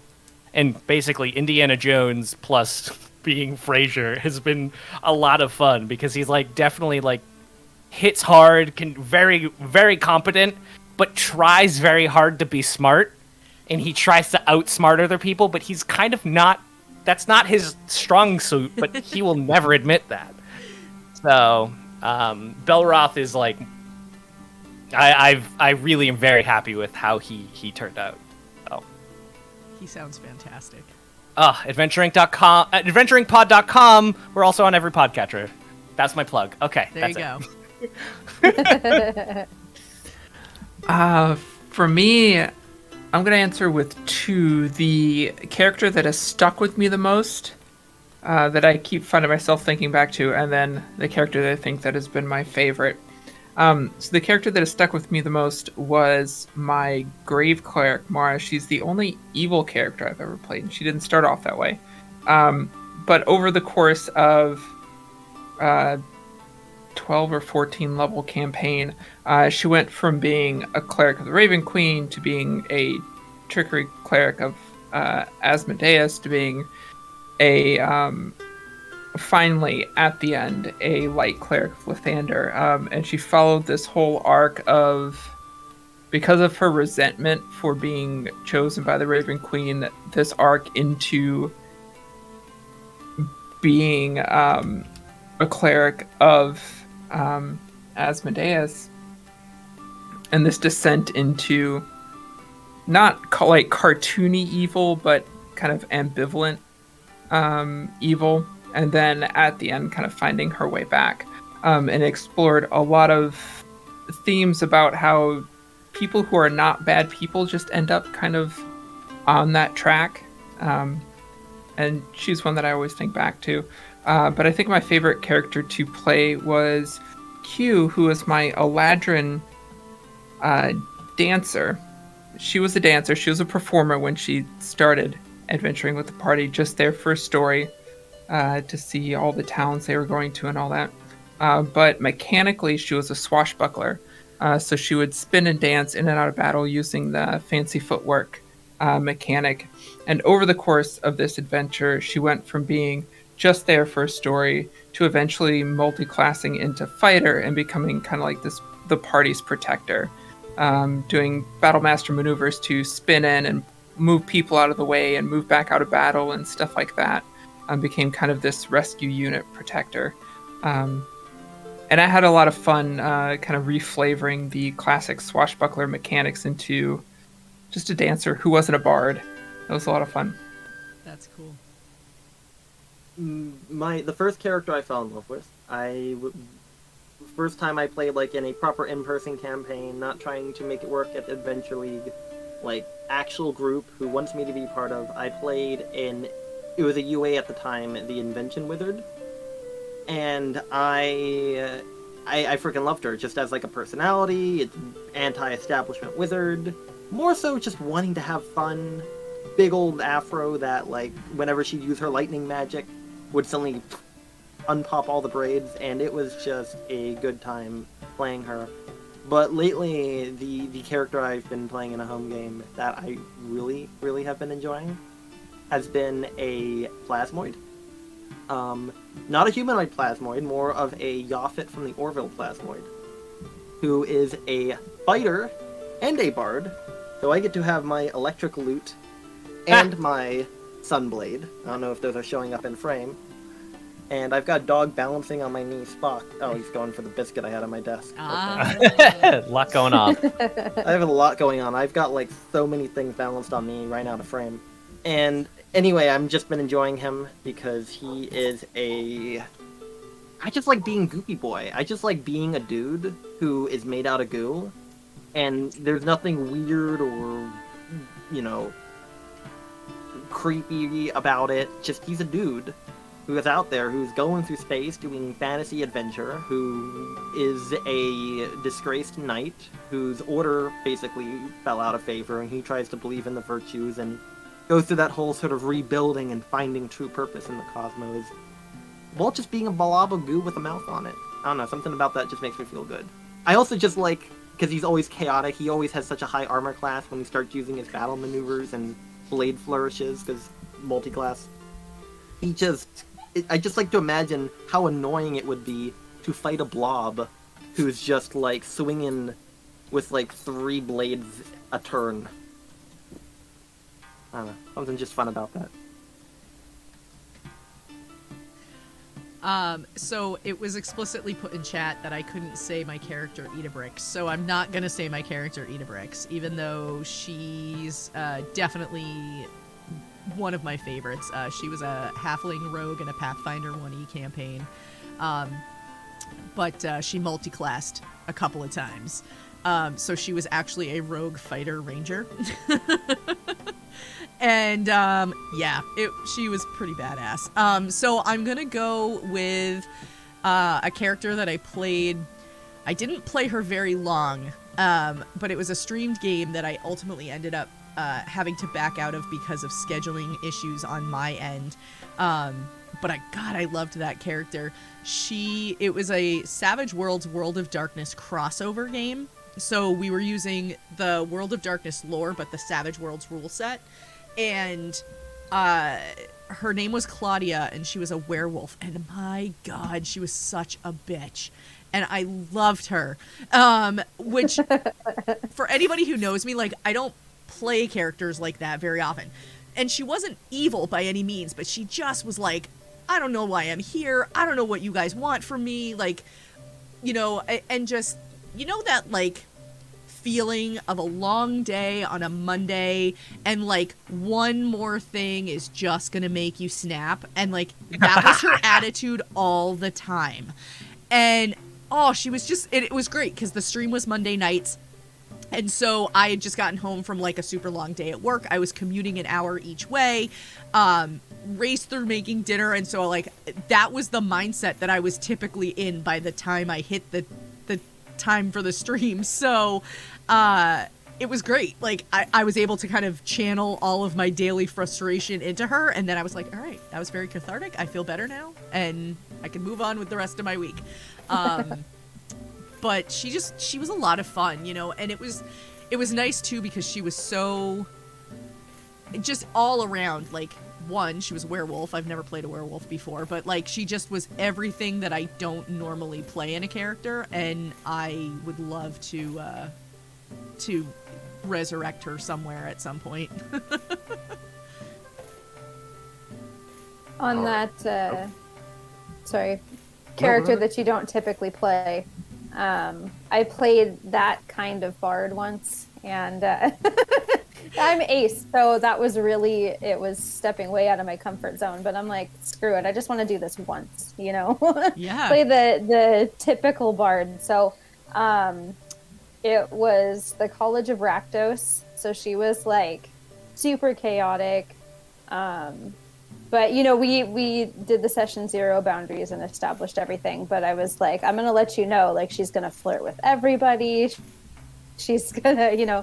So it kept everybody on their toes, and it was just, it was hard for me at first, but then I kind of got into it and was like, okay, I'm just gonna, no holds barred, pun intended. So yeah, that was really fun for a while.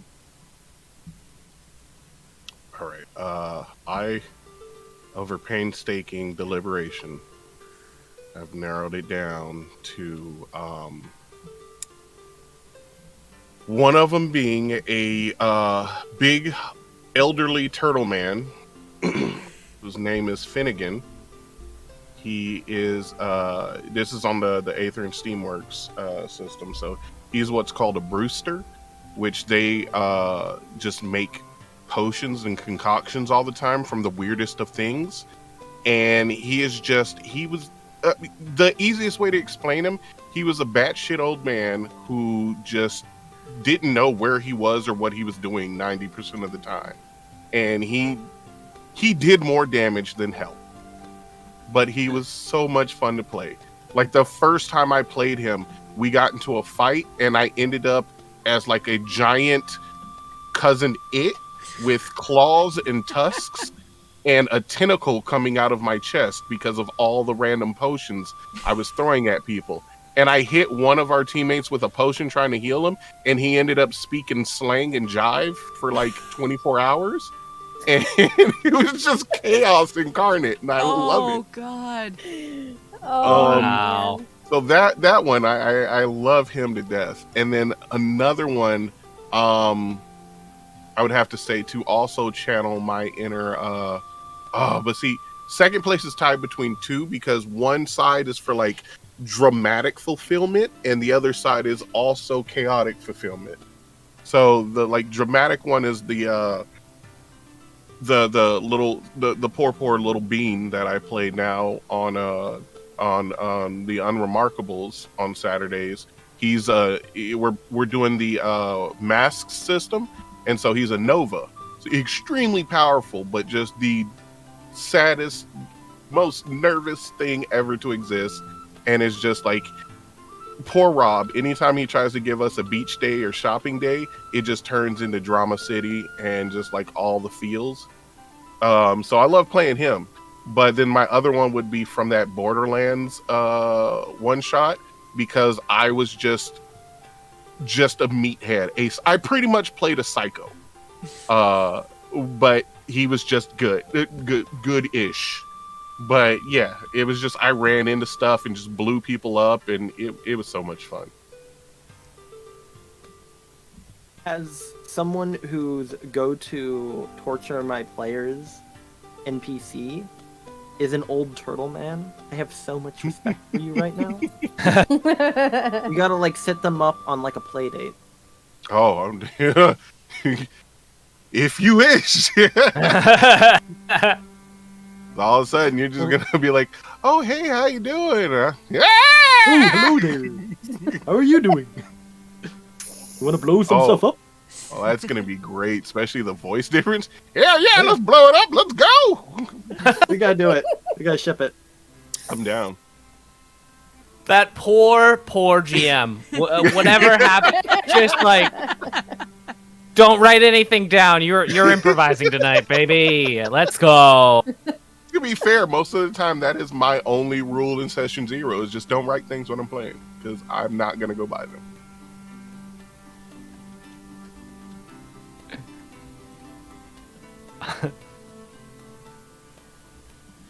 Oh my gosh.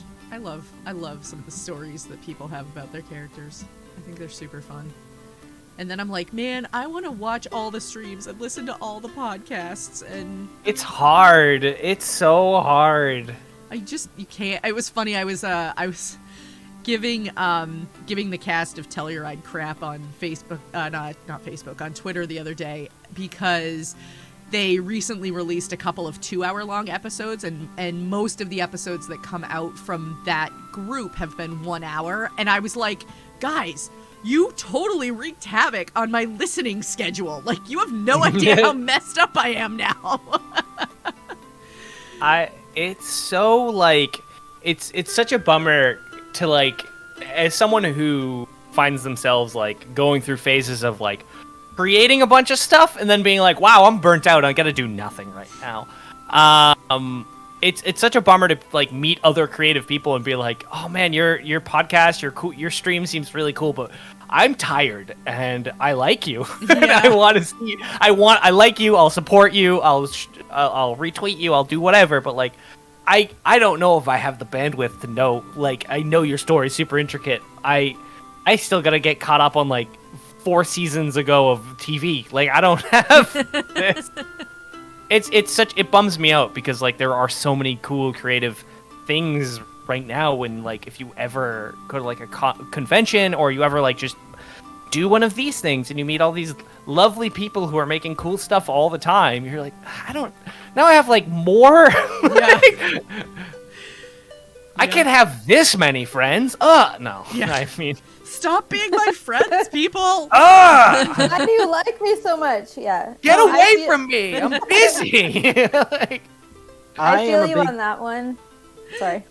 Oh no, I was just gonna say I'm a big advocate of if you're running a show that has like seasons or an ongoing campaign, do consistent recaps, right? Make it something that if you're a new listener and you don't have a ton of time or space or commitment to binge all 40, if you're lucky, 40 episodes of someone's series, it's a big favor to your listeners to have that flexibility of here's what's the story's up so far, and if they like the chaos, they can just keep on listening. I try to have fun with our recaps each episode.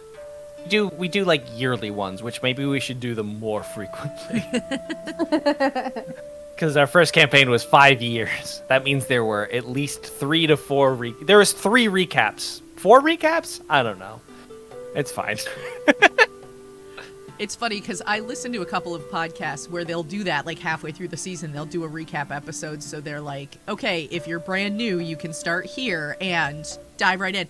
Yeah, no, I still go back and listen to the whole backlog because I feel like I'm missing context otherwise. Yeah, absolutely. There's inside jokes and all kinds of, Yeah, definitely. I was all proud of myself. I'm like, yes, I'm only 12 episodes away from being caught up on From Afar podcast. And then, no, that's all gone. And that's sort of like why we structured our show. I mean, we figured out what our show was year 3, and then we weren't done with the story. Yeah. But like that's why going forward we're gonna like break it off into like this is the first part. If you will only be enriched by listening to the first part. If you start here, you can start here. Yeah. Which is also hard to do. But like when you can do that kind of stuff, because then you also, when you do that, you lose the ability to be like, but here's a character from 300 episodes ago that you thought was dead. And everyone's like, what? But then like it was like, I just started listening. I don't know who this is. You like it's such a weird balance. Yeah. You didn't kill me, you killed my twin. Yeah, it becomes melodrama, and it's the best. All right. Well, we are about at the point where we need to start wrapping up for the evening. So I am going to have everybody go around again one more time and just remind us of who you are and where we can find you around the internets. And if you have anything that you want to share, upcoming streams, podcasts, charity events, whatever, this would be a great time to do it. So we're going to go in the reverse order from when we started. So this time we're going to start with Ella. Oh gosh, no pressure. Surprise! I am Ella Harper, the geeky seamstress everywhere. Sewing Geekiness on Twitter and the Geeky Seamstress on Instagram. All my links are here, but you can visit my shop online at geargaming365.com/shop. I have all kinds of awesome, everything from bags of holding to cosplay pieces that I sell on there, that everything's made by me. I also sing periodically. She's you can really see my good. videos on Twitter. Thank you. I'm getting more comfortable with it. On camera, I should say. And on YouTube at GearGaming365, we have our Undermountain campaign. We're the Tuesday night troublemakers. So you can jump in on that campaign. I'd say probably start from like May of last year, because that's when it started getting a lot better. We exited a player. Anybody that knows what's going on in my personal life. And so it got a lot more fun after that. So that's probably where you'd want to pick up with us. So. All right. Well, thank you. And it was so great to have you on. And I know that you and I will continue to chat on Twitter about all things geeky and crafting related. So. Absolutely. It was Yeah. fun to be here. Yeah, great. Well, thank you again. And let's see. Next, we will go to Rob.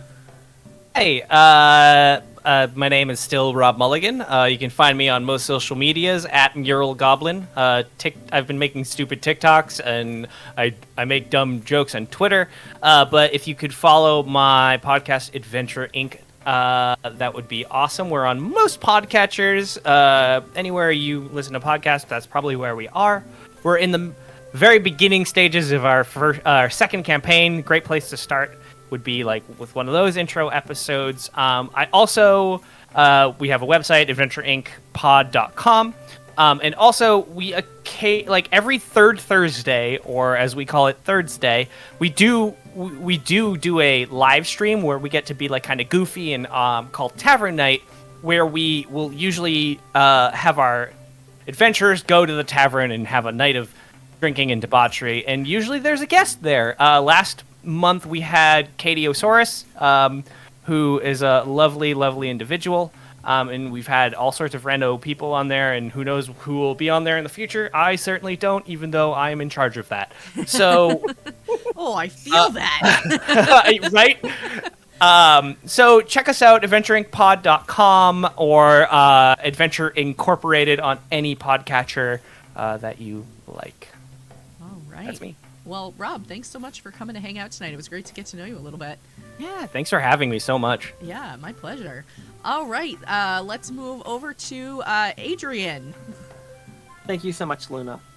My name is Adrian Gibbons. I had a wonderful time hanging out with everyone here tonight. I run a podcast called Dice Carnival. It is seriously a lot of fun. I highly recommend you hop over to it, look on whatever podcasting platform you look on, and just choose an episode that has a funny title to you. 'Cause how funny, how interesting the title is, that's probably going to rank how interesting that episode's going to be for you.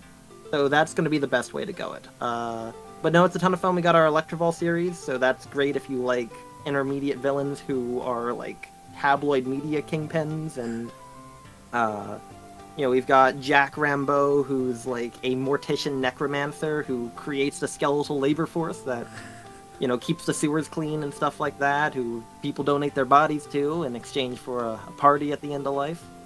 It is fantastic, and we had a great time there. It's hilarious. It's good. We also got our Witchlight campaign, which Luna showed interest in. So I'm very honored by that.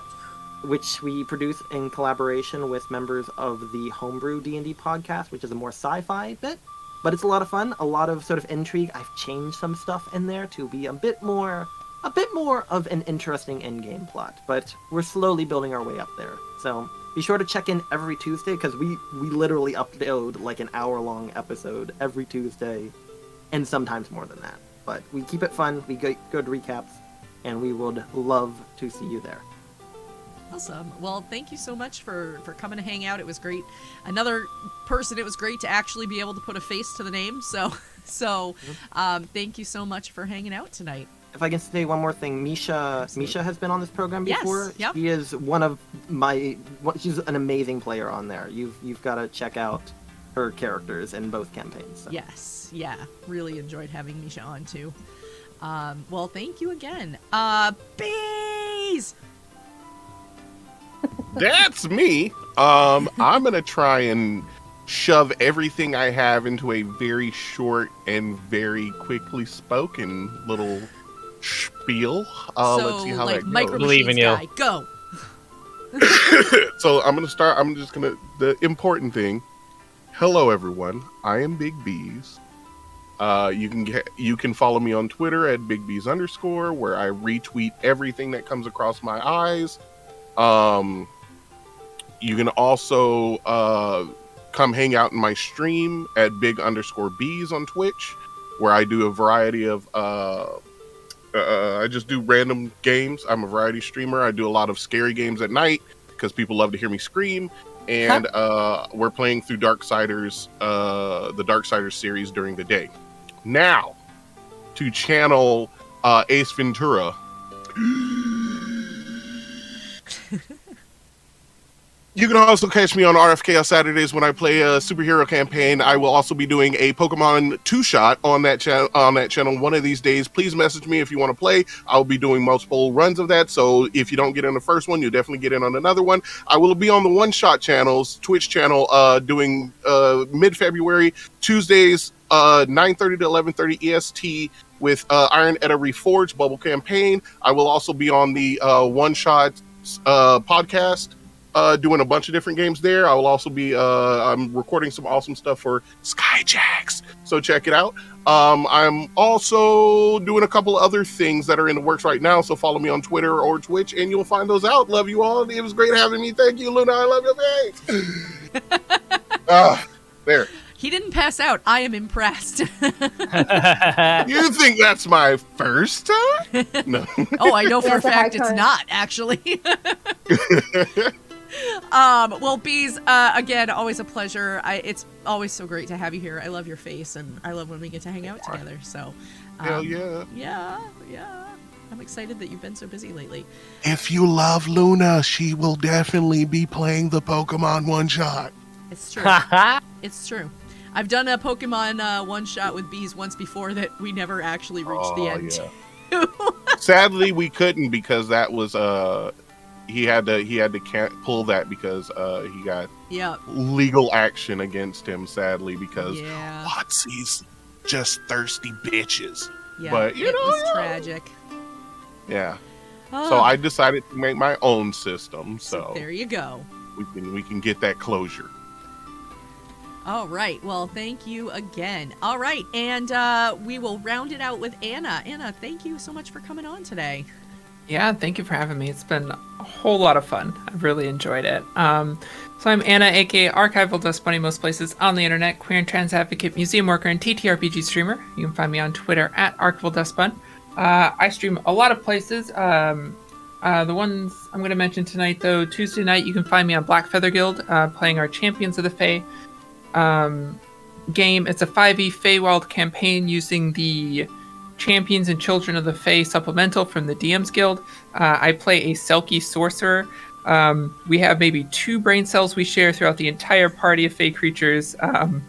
but we're getting the job done, and I think that's what's important. It's a lot of fun. Sunday nights, every other Sunday, you can also find me on Guild of the Phoenix playing Cyberpunk Red.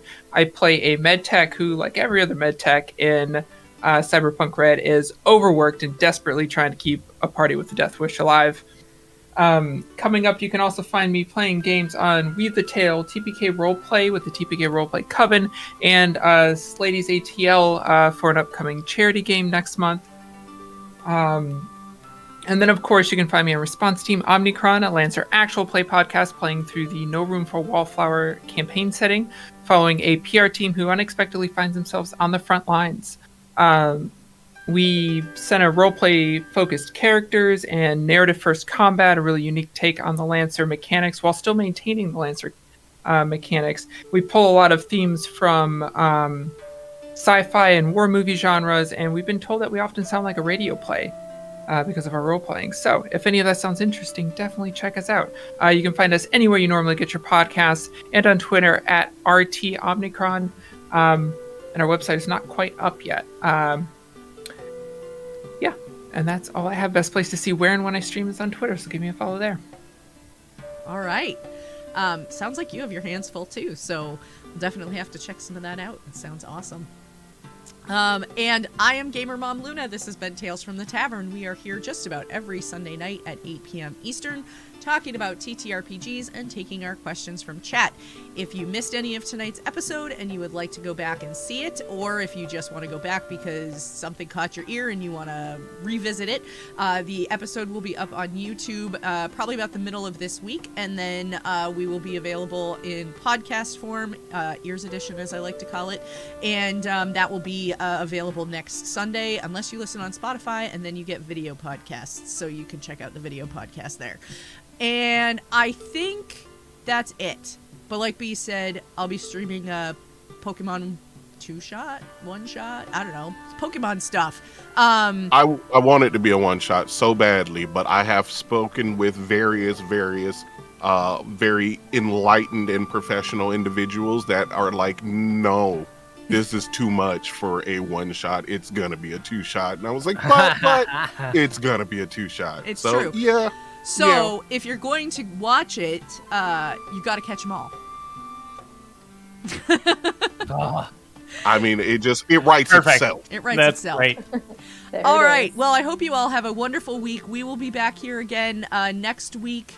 Yeah, we are here next week. I am taking a week off in February. I have to share this just because I think it's super exciting. For those of you who know me, I have a 14-year-old daughter, and we managed to score reservations at Gordon Ramsay's new restaurant down in Boston. So we're doing that in the middle of February, so I'm taking a night off so that we can go have a fancy dinner. But that I will share the date as it gets closer.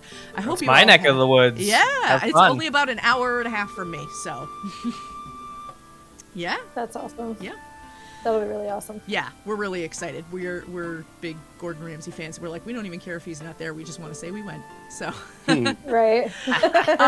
all right, we are going to drop a raid on my friend Firesmith. He is playing Pokemon Legends. So go over there, drop him a follow, say hi, and we will catch you all next Sunday night. Have a great evening, everybody. Bye, we love you. Bye. I should go.